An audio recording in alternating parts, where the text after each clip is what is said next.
Welcome back to Finnegan's Take. This is Conversation 3, in which we discuss Jerry's initial years in the 7th District, one of the most dangerous police districts in Chicago and the country. Jerry details his journey as a rookie cop learning how to police and survive in what some consider to be a war zone. Here's that conversation. Let's talk about Inglewood and District 7. You want to go into 7. Do you have an understanding of how policing was handled in 7 before you got there? Meaning, as a rookie cop, are you going, I'm entering this very challenging district because policing has been ineffective, they tried something new? Does stuff like that even enter your mind, or you don't even think about that? You're just going into this district because No. It's a challenge. I knew it was one of the busiest districts in the city, one of the highest crime rates. Districts that were smaller, the 2nd District and the 7th District, had a high concentration of people in a smaller area. The crime rate was very, very high there. Drugs, a lot of mental illness. I knew the background district by talking to people in the academy, other instructors, trying to find out which was a busy district to go to. The thing was, you wanted to be the police. You wanted to be the real police and learn how to be the real police by going to those districts. So 7, it was in proximity to where I lived in the 8th District.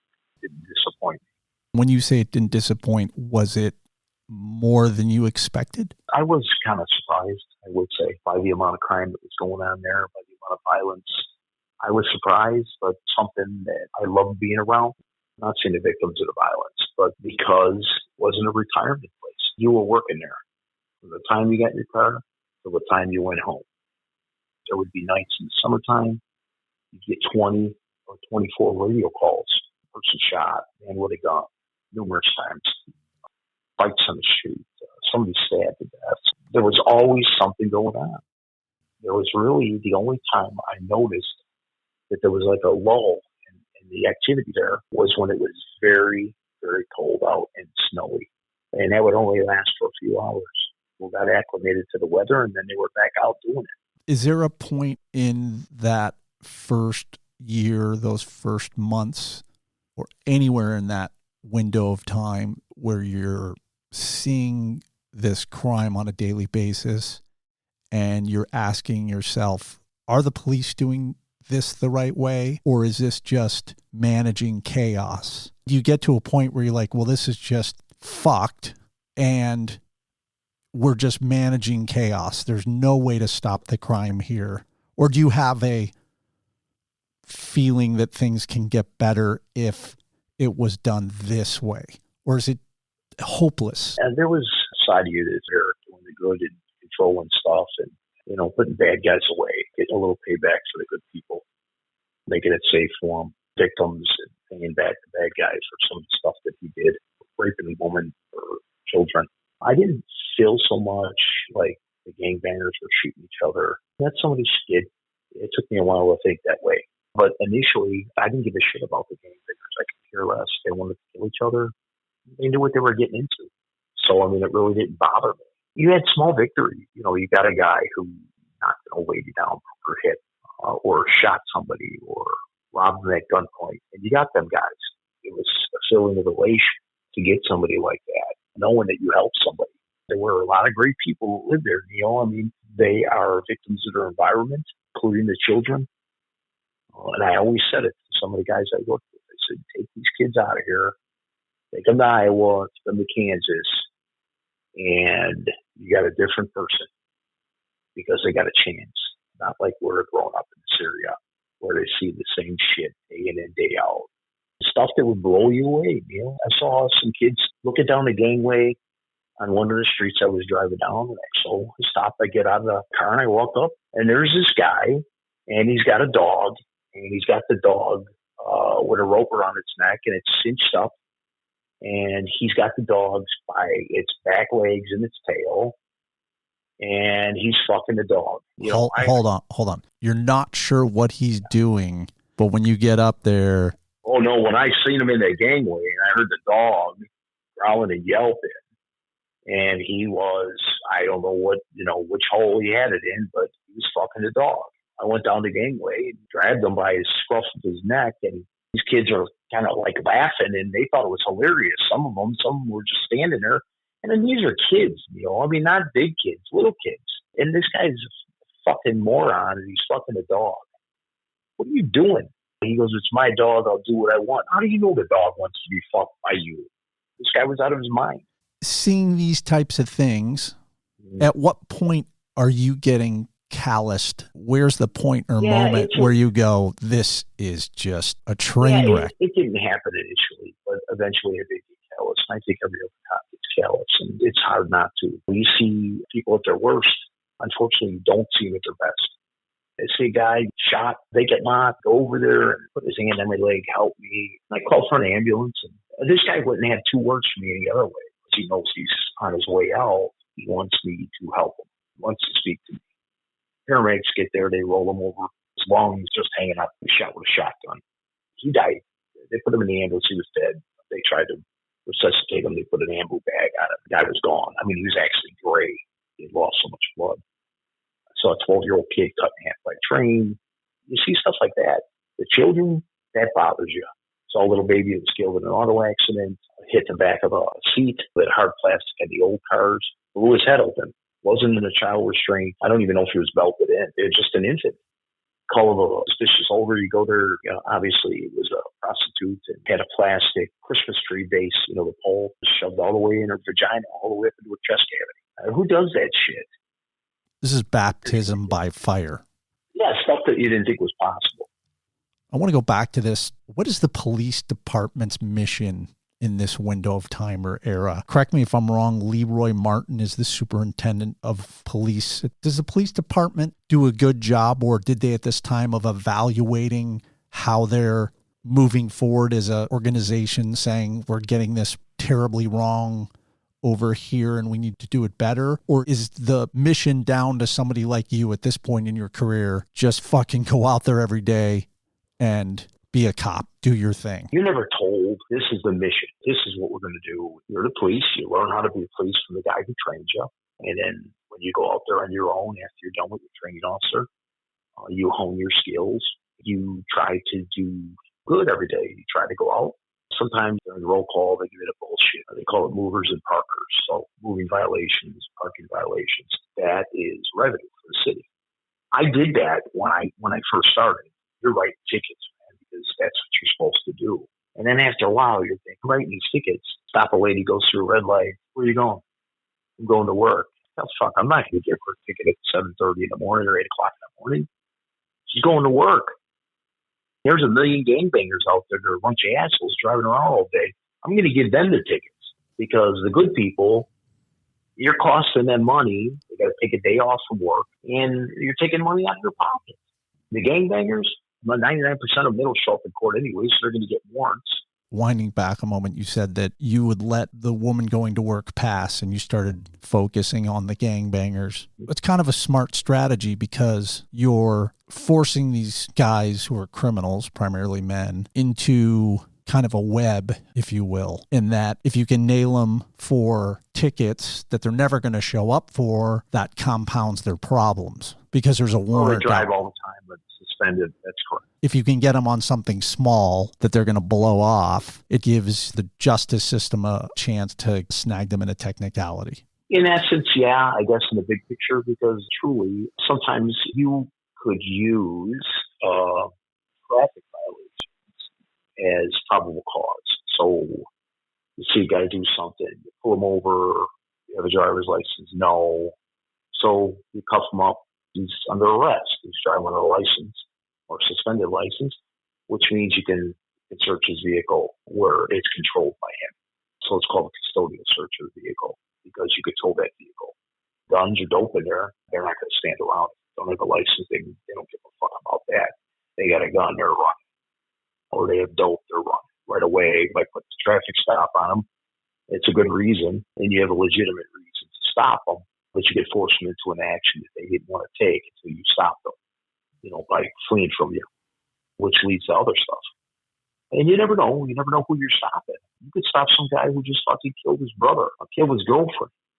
That's not movie shit. It happens. We stopped the guy, and he had blood all over his clothes, and he had murdered his girlfriend in another district. traffic is a good thing to initiate other stuff. Those days more or less are over. The traffic courts in this window of time are corrupt. We know this. It was later exposed during Operation Greylord. Are you aware of this? No, I had no idea. When you see these judges on the bench, and Neal, honestly, I hated fucking traffic court. I hated it. It was a waste of time, honestly. You go down there, and they would continue it. You're on vacation, you get notified, you get traffic. You get out of it if you're on vacation. When you go in traffic court or even criminal court, how are you treated as a police officer? Most of the time, very respectful. People are people, so everyone has a bad day. You don't know what's going on in someone else's life, so maybe the judge has got something going on. He wants to get out of there. He's short. You're in there, and they'll continue. Private attorneys are the same way. They want their money. We're going to get another date, so make sure you bring my money next time, or make sure you make a payment. So a lot of those continuances are surely only for the reason so the attorneys get paid by their clients. Sometimes people go on vacations. Sometimes the state's not ready, or the private attorneys aren't ready because they're looking for some other evidence. So there's a lot of continuances, and that was one of the things that stuck in my craw. Sometimes they throw cases out, and for good reason. Sometimes not for such good reason. You had certain attorneys that went to court that never lost. That's impossible. Certain attorneys always went in front of certain judges, don't know how that worked out, they never lost. What's happened in the past, and you read about it, some of the stuff that these judges who've been convicted, and policemen, and attorneys. And the problem is some of these cases just drag on and on and on. That was one of the reasons I stopped writing tickets. I couldn't fucking stand going down there and getting continuances. I couldn't take it anymore. Start in the 7th District. You get your feet wet. It's the most extreme of environments in Chicago for policing. How do you acclimate and move up the ladder? Do you move up the ladder? What are the stages in front of you? I'm brand new. You want to be a sponge, basically learn everything. I got to 7. Every day was something new, exciting. Never had a boring day there. Even when the weather was cold, even when it was pouring rain out, it was continually busy. Overwhelming how busy it was. I would see, for instance, there was a guy who I became friends with, later was one of my supervisors, Jim Eldridge. I met him in the 7th District. He was fresh off of his training, his probation. So he was working days, a one-man car, which you do in Chicago, just like the suburbs do daily. And even at night they do it. But Chicago, they tend to put two-man cars up on afternoons and midnight for a safety factor. But sometimes the manpower is short, and these watch commanders will ask guys to work midnight. Now, the dispatcher is notified that the car is called 1099. Which means you're a one-man car. If you're 10-4, you're a two-man unit. So they're not going to send you on any hot jobs if they can help it by yourself. Most of the time, they'll give you most of the paper jobs, like kid doesn't come home, so there's a missing person report, dog bite, COA at the hospital, dead on arrival by the ambulance. But you're still driving around by yourself. Still respond with the other cars to back them up because that's what you do. I'm with my partner, Jim Zigowitz, who's my training officer at the time, and I come on to a call on 59th in May. It was actually Jimmy Eldridge calling for an assist. Stopped the guy, and the guy was giving him a hard time about showing his driver's license, which he probably didn't have in the first place. So Jim ended up having a little bit of a tussle with him, cuffed him, and was going to take him to jail. We responded over there because Jim asked for some cars. And when we got there, I saw him, and I go, "Hey, where's your partner?" And he goes, "I'm working by myself." "What do you mean?" And I looked at him, and I thought he was crazy. I go, "What do you mean you're working by yourself?" I didn't realize it, that when my probation was over, when I went to days, I'd be working by myself. Was that frightening to you, or unorthodox, or just ill-advised in your opinion? No. You have to put one-man cars up on days. So you're out there, and you're going up and down alleys, and you're going up and down side streets, and you're encountering 5-6 guys on a corner. Well, you have to use a little common sense. You're not going to get out and stop 5 or 6 guys and start patting them down to see if they have anything on them, or you're going to get in a foot chase if they're carrying a gun. If you're lucky, you're going to get in a foot chase. If you're unlucky, he's going to pull the gun out, and you're going to have to get in a shootout with them. That's something you don't want to have to do, but it happens. point is, they put you out there, and you're doing the police work. You're going down side streets. You're going down alleys, and you're looking. You're doing police work. That's what you do. That's what you're out there to do. It's kind of elating at first. You're by yourself. You're like, hey, I don't have anybody telling me what to do. Don't my training officer. I'm off probation. And now you're a police officer. You're not a probationary police officer. So you get that moniker taken off your name, that PPO status. So you now can go out and ride by yourself on days, afternoons, even midnights if you choose to let the watch commander put you in that situation. How long is that probation period? At the time I came out of the academy, and for a very long time, it was only 1 year. That included the 6 months in the academy. So roughly 6 months on the street, you were off your probation because it gave you accumulated time of 1 year. Now it is 18 months. Not enough to be on probation? Initially, when they said, well, when you get out of the academy, you get 6 months, don't get jammed up, you're not going to have protection of the union, you can lose your job very easily, they can fire you at the will, the superintendent, with no problem. Weighs on you a little bit, but on the other hand, you're like, when you get out there, the days fly by, the weeks fly by, months fly by, even the years, Neal. The first year, it's very fast because you're only out there 6 months and you already did 6 months in the academy. When you hit that 5-year mark on the police department, your career starts flying. The speed of your career starts going. Why at 5 years? For the most part, you're kind of a seasoned guy because, and I shouldn't say that because there's people who have 3 or 4 years that work a fast district that are seasoned. And they've seen a lot in those 3 or 4 years. But what I found that at 5 years and then at 10 years, I'm like, wow, where the hell did they go? 15 years. And then I would have had 20 years, but was indicted. It just goes by so fast. Let's wind back to this probation period because you touched on something interesting. So in this probation period, you're not in the union. You're somewhat unprotected. You're paying union dues. So it's easy for them to remove you. It's easier for them to remove you if there's a problem. Are you trying to go out and be the best police officer that you know to be, or are you a little bit hesitant because you just want to get over this 6 month hump, this window of time? Or are you Jerry Finnegan, like, well, I'm going to go out every day and let the chips fall where they may because I'm going to do what's right by being a police officer? Or are you held back a little bit? No, unfortunately, I was probably that person that said, let the chips fall where they may. And in hindsight, I wish I would have been the person that kind of held back because I didn't mind going out there and going 100% every day because that's what I wanted to do. I wanted to be the police. I wanted to be in Chicago. And I just felt that that was what you did. And then this was by example. When I went to the 7th District, they had a little name they gave everybody that worked in the 7th District, and it started with some old timers, and they called you an Inglewood Ranger. We're Inglewood Rangers, and I just kind of laughed about it, kind of funny. But they made some T-shirts off and stuff, and it was a joke amongst us. But Neal, I have to say, when I worked around the 11th District, going further in my career, and in other districts in the city, those guys were tight knit too. They stuck together, these police officers. They backed each other up. I saw the camaraderie.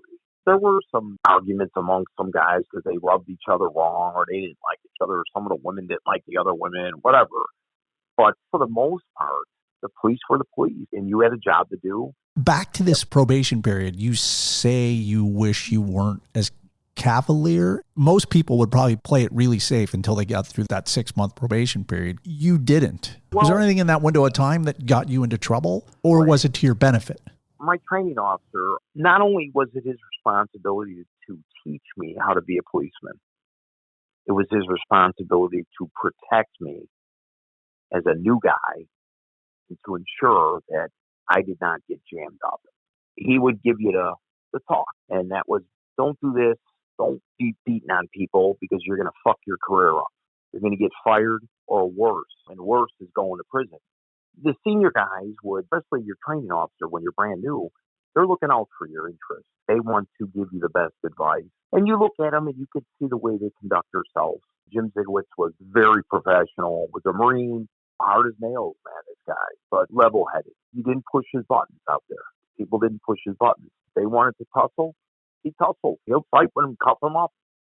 He would talk to people and treat them respectful, and that's how he told me to do. Treat them respectful. He said, even if you're disrespectful, you don't want to go down to their level because it's just going to reflect on you. You're going to get a bad name. If you start putting your hands on people, it's not worth it. Don't make it personal. When you get out there, it's easy to, let's say, fall into that trap of someone's going to get smart with you. They're going to motherfuck you. So you're going to motherfuck them back because you don't want someone talking to you like that. And all those bullshit TV shows and movies, and they're talking real nice to each other and on the street. I don't know where that's at. It's TV. It's not on the streets. Because you'll get guys that are like, hey, fuck you and this, that. Now, those guys, they went to jail. And most of the time, they went to jail and they were sore. Let's put it this way. You didn't want to get into a shouting match or every day with somebody. And people have bad days, just like you can have a bad day. For instance, at that time, I was pretty much a newlywed. I'd been married a couple of years. But you come to work, and there's guys that come to work, and they're tired because they were in court all day, or they're working another job. They're carpenters, they're electricians. So they're making more money because you can't make enough money on a police department. So that's what they're doing. And they come to work and they're exhausted. So wait, hold on. I've heard degrees of this. It's not a surprise to me, but let's talk about that for a second. You're working a full-time job as a cop in Chicago, and you're working a full-time job in the trades. That's insane. Well, let's put it this way. They're not working for a contractor. These guys had their own businesses, whether it be concrete, whether it be a tuck pointer or an electrician. They had that knowledge and ability, so they're not going to let it go to waste. So they're doing jobs and making more money doing that. But they're the police too. You're a police officer, but you're also running another business, and you're managing that business probably somewhat while you're policing. Let's face it, people are human. Oh, yeah. There's no doubt. This is pre-cell phone. You're going to have guys that are going to sit there, you're going to go to a payphone or try to be as quiet as they can, but overhear some of the stuff they're saying. And then you get guys that are working straight midnights because they want to do the least they can. I don't know how they equated that because midnight's one of the busiest shifts there are. That's when all the cockroaches come out. You would be out in the street and you see one guy would be driving and you wave to him when he went by and there's his partner, got his head laying against the window. He's sound asleep because he's working another job. Whether that was the case or not, if you were calling for help, that partner would notch that guy in the side, say, hey, get up. You're here to radio going crazy. Someone's calling for help and they're going. Whether he's tired or not, he's going to get out of that car and do his job. You're in this probationary period. You get through it. Are there any aha moments? Are there events that are ramping towards something that's a change for you or a direction you want to go in? Do you have a game plan? This is where I'm at. I want to be a detective. Or are you just taking it day by day? I'm more or less taking it day by day. I never had any aspirations to really be a detective because although it was a little intriguing, some of the work they did, be out there chasing murderers and stuff on a regular basis, but they do that on a beat car too. Can come across guys, and we did. When I got on TAC, even in uniform in a beat car, I actually made a couple arrests for murders. I was off, so I gave one to a guy who worked on the TAC team at the time, and him and his partner arrested him. And they actually put me on the arrest report because it was the information. I called them and told them where the guy was at. I looked at some of these guys who were promoted. I was happy for them. I don't know if I was ready. Some of these guys, there were a few people that made detective after a very short time on the job, like 2 or 3 years. And to me, I just thought, I don't really think you are a police yet, that you're ready to be a detective. The sergeant is a good position. Of course, more money in your pension and retirement. But the sergeant position is the frontline person that when shit rolls downhill, goes to the sergeant, and then the sergeant's going to shit on you. They're the guys that are out there riding around in the field every day with the police. Not the same car, of course, their own car. Sometimes you will encounter a situation on a call where you have to call for a sergeant. You try not to do that because they have their own stuff going on. They have paperwork they have to do continually. It's a very demanding position. It's a management position, but it's a lower management position. And when I was in 7, there were a good majority of the sergeants that worked there. A couple of them that I could think of offhand, but One of them was Jim Dignan, and this guy was the police. He was a patrolman out on the south side in a fast district. I want to think he was in 5 at one time, and then he was a tactical officer in plain clothes. So he was out there running and gunning, looking for the bad guy all the time. And he was the police, and he wasn't going to quit being the police. Jim Dignan was top cars. You'd hear him on the radio, 720, I'm going to put a stop on a car westbound, got 3 heads in it. So you started heading that way.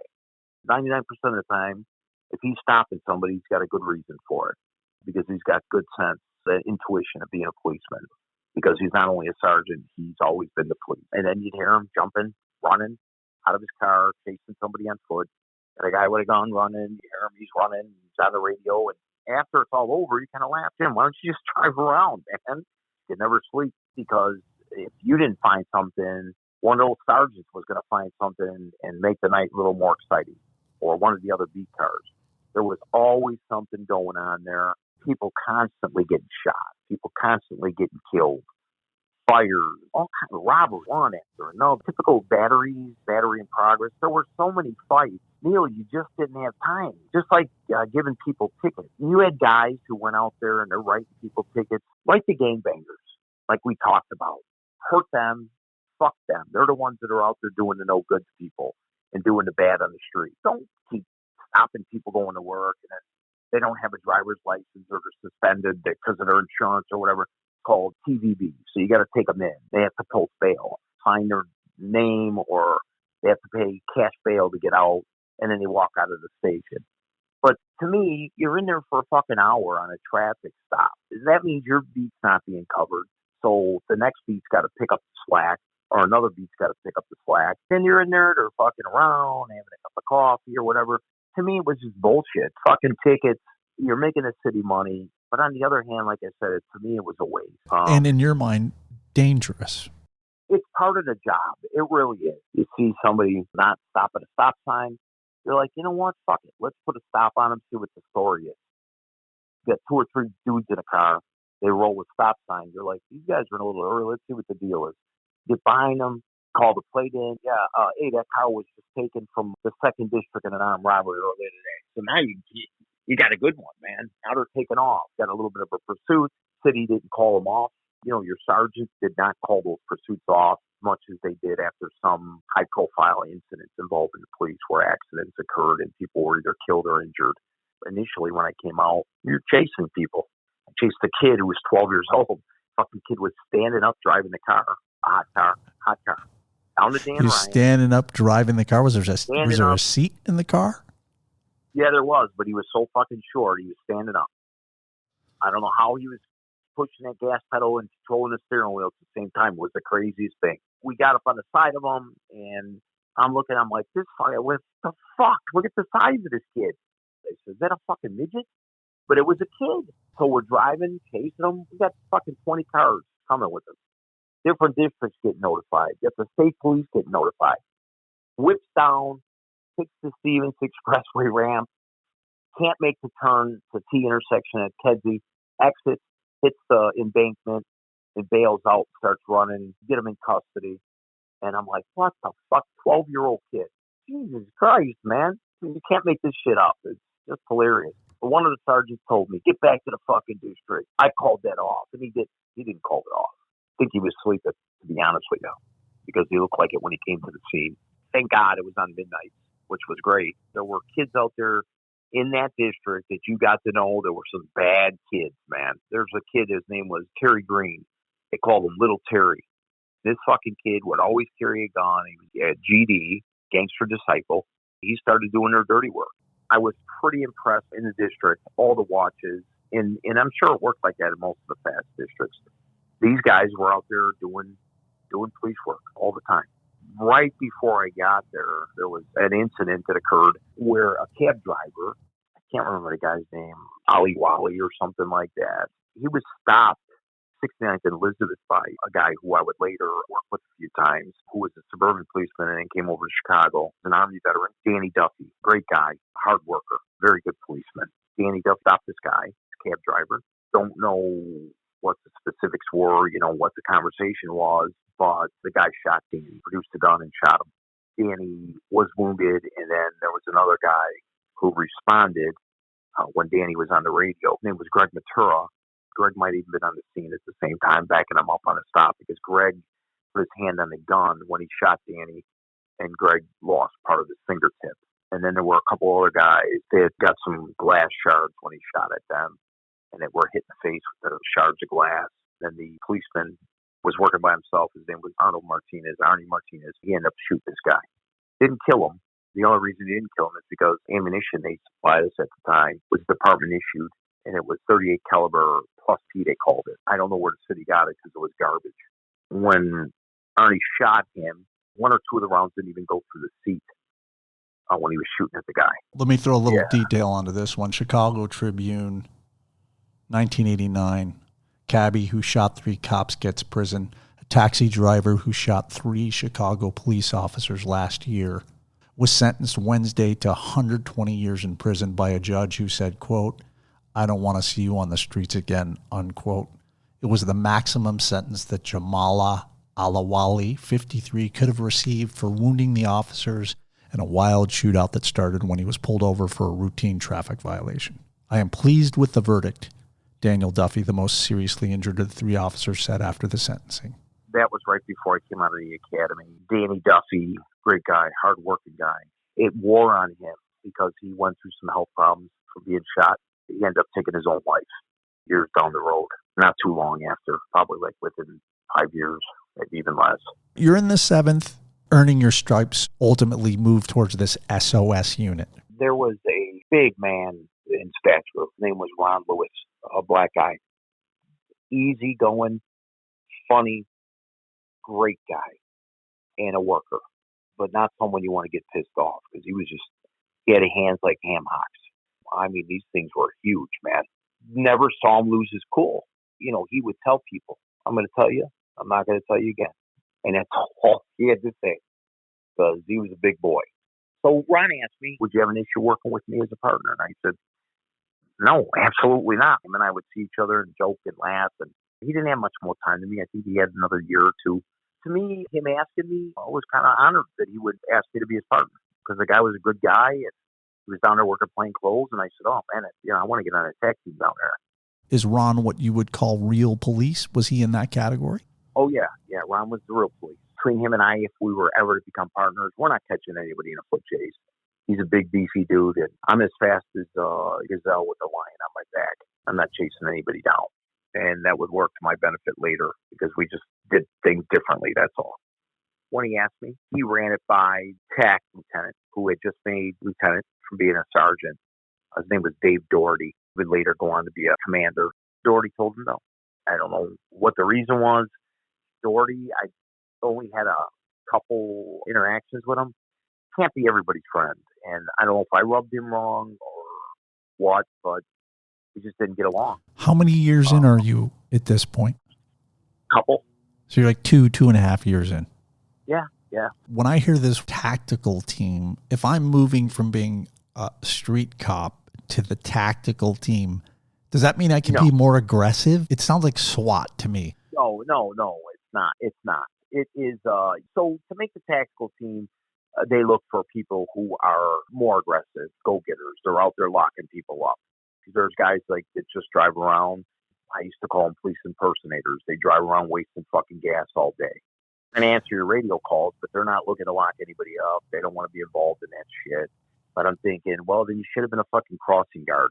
You get paid to be out there and be the police. Go out there and be the police. Don't drive around stopping and talking to women or standing on a corner and trying to impress them and all that, trying to get a date. Go out there and fucking back your guys up, do your job, lock people up that are doing bad. There were guys that didn't want to be involved in that. Anyway, you go on a tag team, it's got its perks.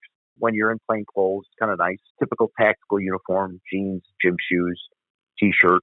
In the summer months with your vest cover. In winter, when I first came on, it was pretty funny. It was like almost standard issue. If you were on a tag team, you had to go out and buy an Army field jacket. Now, I don't know if you know what that is, but they are the green, olive drab, United States military winter coat. So it's like a field jacket, they call it. So it's funny because the fucking guys would go out, these tech guys, they'd go to a Army surplus store. Some of them were vets. They had the right to wear those jackets. I wasn't in the military. I'm not putting a fucking army jacket on and driving around. Like, they all fucking dress the same. One of my partners went up the chain and became a commander, retired as commander. Him and I used to laugh. We'd see these guys in the district working as patrolmen. And then the next thing you know, you heard they got transferred and they were successful and they went to narcotics. You'd see them walking out of the building and they would have standard issue ponytail, white guys, ponytail, goatee and mustache. That were going to go out there and fucking buy all the dope in the world. I don't give a fuck if you got a ponytail and a goatee and a mustache. You still look and smell like the police, man. You're the police. Now, these dudes will sell dope to pretty much anybody. But it just made me laugh that these guys really thought that ponytail, goatee, and mustache would really fool these fucking dudes out here. Oh, you must be narcotics now, right? Because you got a goatee and a mustache and a ponytail. It was like a standard issue kit like they'd buy at a fucking costume store or something. There's nothing good about a man in a ponytail with a goatee and a Adam Baldwin, My Bodyguard green army jacket. Yeah. So anyway, the guy didn't let me on the tag team. He just said no to him, and he didn't give a reason, but he probably gave him a reason. Probably said, oh, I don't like that asshole or something. Then he tried to be phony. Every time I see him, hey, Jer, how you doing? Yeah, hey, boss, how are you? Fuck you. I jag off. This was a letdown for you. It was. I just said, we're not getting on the fucking tag team while this guy's here. And did you say something to him? Or you just, just furthers the problem? Well, Ronnie asked him and said he wanted to bring me down, fucking put the kibosh to it. There were some sergeants that were working down there. One of them would later become one of my lieutenants in special operations, John Baranowski. And he's like, yeah, you try to talk up for your Jer and this and that.